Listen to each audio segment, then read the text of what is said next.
एठी भल तो समस्ते पाई पारंती आज्ञा, किंतु भल पाइबाकु सम्मान आउ भल पाइबा पाई अपेक्षा समस्ते करि पारंतिनी।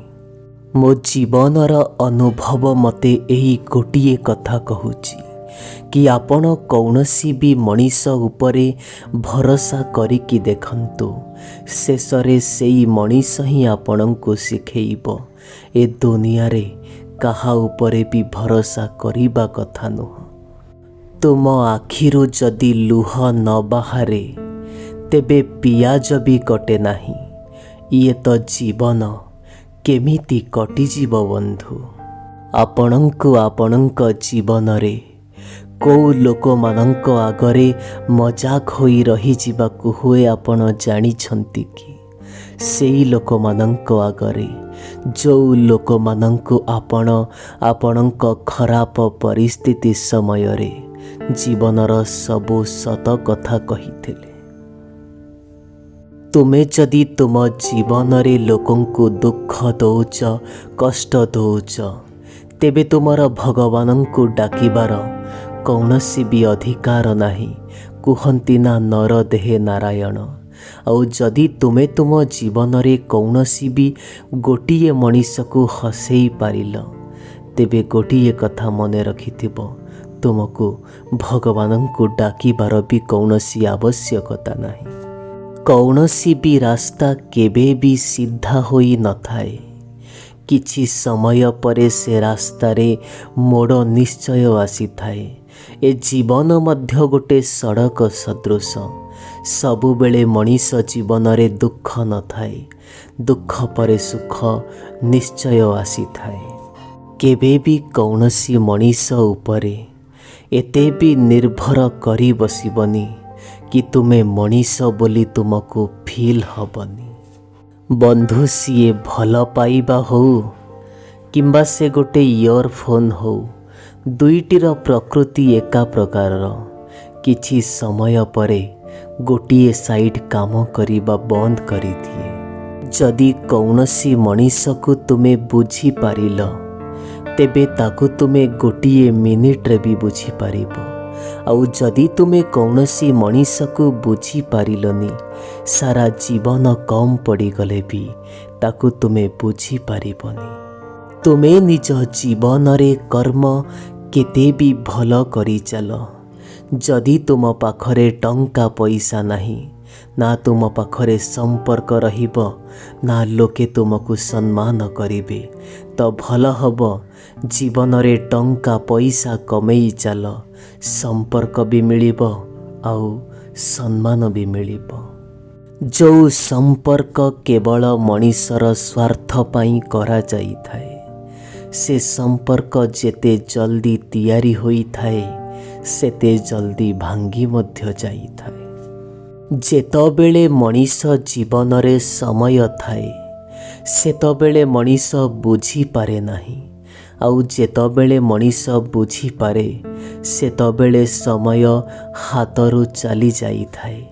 आपण कहंतु मु ठीक कहिली ना? आजी कालीर दुनिया रे शत्रु हवा पाई काहा सह लड़ाई करिबार कौनसी भी आवश्यक नहीं आज्ञा। केवल आपण सत्य और धर्म पथरे चलंतु, देखिबे शत्रु आपणंकु आपे आपे मिली जिबे।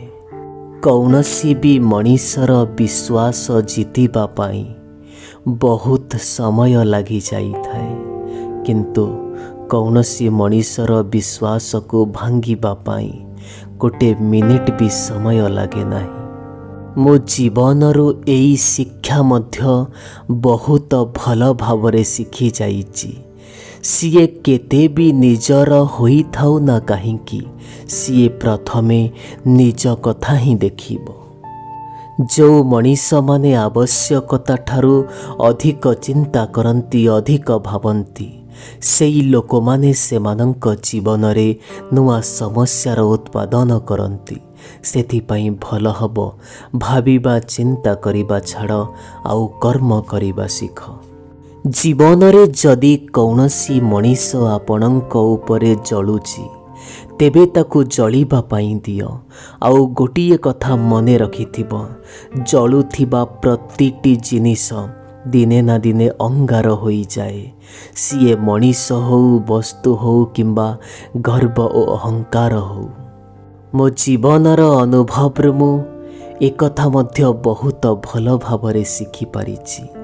ହୃଦୟ ଭିତରକୁ ଆସିବାର ତ ରାସ୍ତା ଥାଏ, କିନ୍ତୁ ଯିବାର ରାସ୍ତା ନଥାଏ।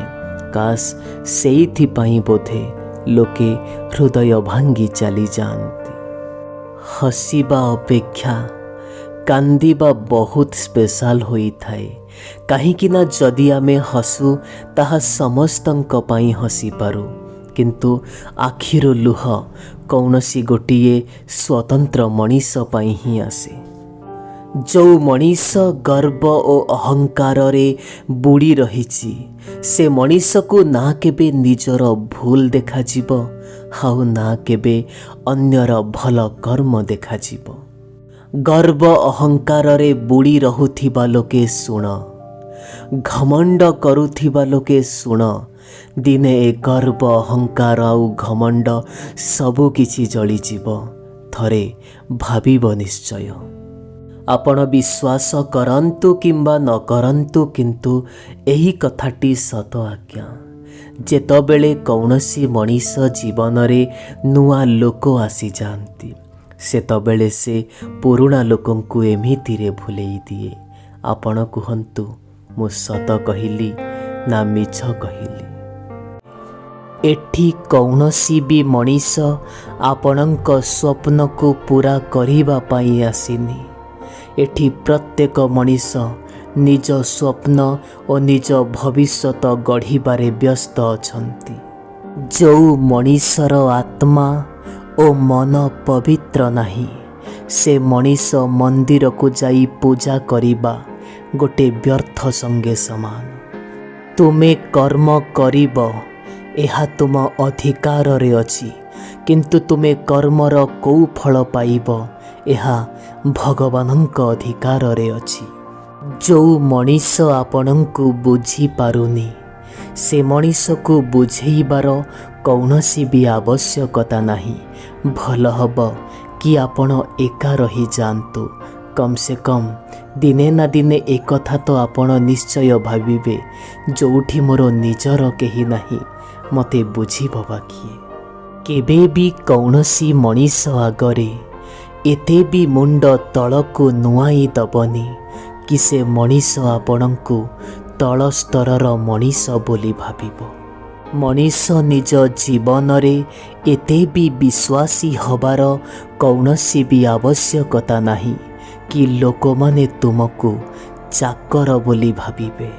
ଯଦି କୌଣସି ବି ଜାଗାରେ ଆପଣ ସୀମା ପାର କରିବା ପାଇଁ ଚାହୁଁଛନ୍ତି, ତେବେ ସେଇ ମଣିଷ ପାଇଁ କରନ୍ତୁ, ଯେଉଁ ମଣିଷ ଆପଣଙ୍କ ପାଇଁ ସୀମାହୀନ ହୋଇଥିବ। କୌଣସି ଗୋଟିଏ ମଣିଷ ତା ସାରା ଜୀବନ ଭଲ କର୍ମ କରି ଆସିଲା ପରେ ମଧ୍ୟ କ୍ଷଣିକର ଖରାପ କର୍ମ ସେ ମଣିଷକୁ ସାରା ଜୀବନ ପାଇଁ ଖରାପ କରିଦିଏ। କ୍ଷଣିକରେ ଏଠି ନିଜକୁ ବଦଳେଇ ଦିଅନ୍ତି ଲୋକେ।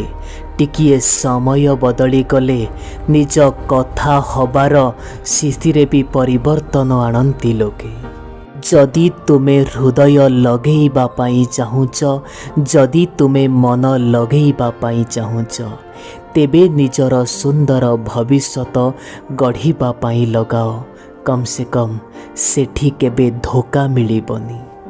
ଲୋକମାନଙ୍କର କଥାକୁ ନେଇ ଏତେ ବି ବିଚଳିତ ହେବାର କୌଣସି ବି ଆବଶ୍ୟକତା ନାହିଁ। ଲୋକେ ଯାହା ତ ମୁହଁରେ ଆସିଲା ତାହା କହିଯିବେ। ଆପଣଙ୍କୁ ଏତେ ଚିନ୍ତା କରିବାର କୌଣସି ଆବଶ୍ୟକତା ନାହିଁ। ମୋ ଚୁପ୍ ରହିବାକୁ ମୋ ଘମଣ୍ଡ ବୋଲି କେବେ ବି ଭାବିବେନି। ବାସ୍ ଜୀବନରେ କିଛିଟା ଧୋକା ଏମିତି ଖାଇଛି, ଆଉ କାହା ସହ କଥା ହେବାକୁ ଭଲ ଲାଗୁନି। ଜୀବନରେ କେବେ କେବେ ପ୍ରତିଶୋଧ ନେବା ଅପେକ୍ଷା ନିଜେ ବଦଳି ଯିବା ବହୁତ ଭଲ ହୋଇଥାଏ।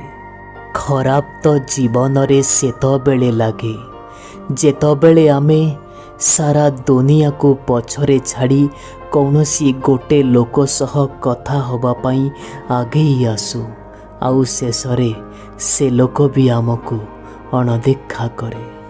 ଯଦି ଜୀବନରେ ତୁମର ଏବେ କଠିନ ପରିସ୍ଥିତି ଓ କଠିନ ସମୟ ଚାଲିଛି, ଏ ସମୟରେ କେବେ ଆରାମ କରିବା କଥା ଭାବନ୍ତୁ ନାହିଁ, ନହେଲେ ଭବିଷ୍ୟତ ବଡ଼ ଭୟଙ୍କର ହେବ। ମୁଁ ଶୁଣିଥିଲି କୁଆଡ଼େ ଆମ ଦୁଃଖ ଓ କଷ୍ଟ ଆମ ନିଜ ଲୋକମାନେ ବୁଝିପାରନ୍ତି। ଯଦି ନିଜ ଲୋକମାନେ ହିଁ ଦୁଃଖ କଷ୍ଟ ଦେବେ, ତେବେ ଏ କଷ୍ଟ କହିବ ବା କାହାକୁ? ତତେ ମୋ ଜୀବନରୁ ମୁଁ ହରେଇ ସାରିଲା ପରେ ଏକଥା ତ ବହୁତ ଭଲ ଭାବରେ ଜାଣିଗଲି, ତତେ ପାଇବାକୁ ଥିବା ପ୍ରତିଟି ମଣିଷ ତା ଜୀବନରେ ବହୁତ କାନ୍ଦିବ। ଯଦି ଏଠି ଆମର କେହି ନିଜର ଅଛି, ତେବେ ତ ସିଏ ଆଇନା ଭଳି ହେବା ଦରକାର। ସିଏ ହସିବ ବି ଆମ ସାଙ୍ଗରେ, ଆଉ ସିଏ କାନ୍ଦିବ ବି ଆମ ସାଙ୍ଗରେ। ବିଶ୍ୱାସ ଓ ଭରସା ତୋ ଉପରେ ତ ମୋର ବହୁତ ଥିଲା, ହେଲେ ତୋ ବଦଳି ଯିବାର ଏ ସ୍ପିଡ୍ ଦେଖି ମୁଁ ନିଜକୁ ବି କେବେ ବିଶ୍ୱାସ କରିପାରିଲିନି। କାଶ ଯେତିକି ସମୟ ତୋ ପାଇଁ ଆମେ ନଷ୍ଟ କଲୁ, ସେତିକି ସମୟ ନିଜ ଭବିଷ୍ୟତ ଗଢ଼ିବାରେ ଲଗେଇ ଦେଇଥାନ୍ତୁ, ହୁଏତ ଆଜିର ସମୟ ଆମର ହୋଇଥାନ୍ତା। ଯଦି ଆପଣ ଏବେ ବହୁତ କଠିନ ପରିସ୍ଥିତି ଦେଇ ଗତି କରୁଛନ୍ତି, ତେବେ ଗୋଟିଏ ଛୋଟ ଉପଦେଶ ଦେଉଛି, ଆପଣ କେବେ ବି ରୁହନ୍ତୁ ନାହିଁ, ଅହରହ ଏମିତି ଚାଲୁଥାନ୍ତୁ। ଦେଖିବେ ଏ ସମୟ କେତେବେଳେ କୁଆଡ଼େ ଉଭେଇଯିବ ଆପଣ ଜାଣିପାରିବେ ନାହିଁ।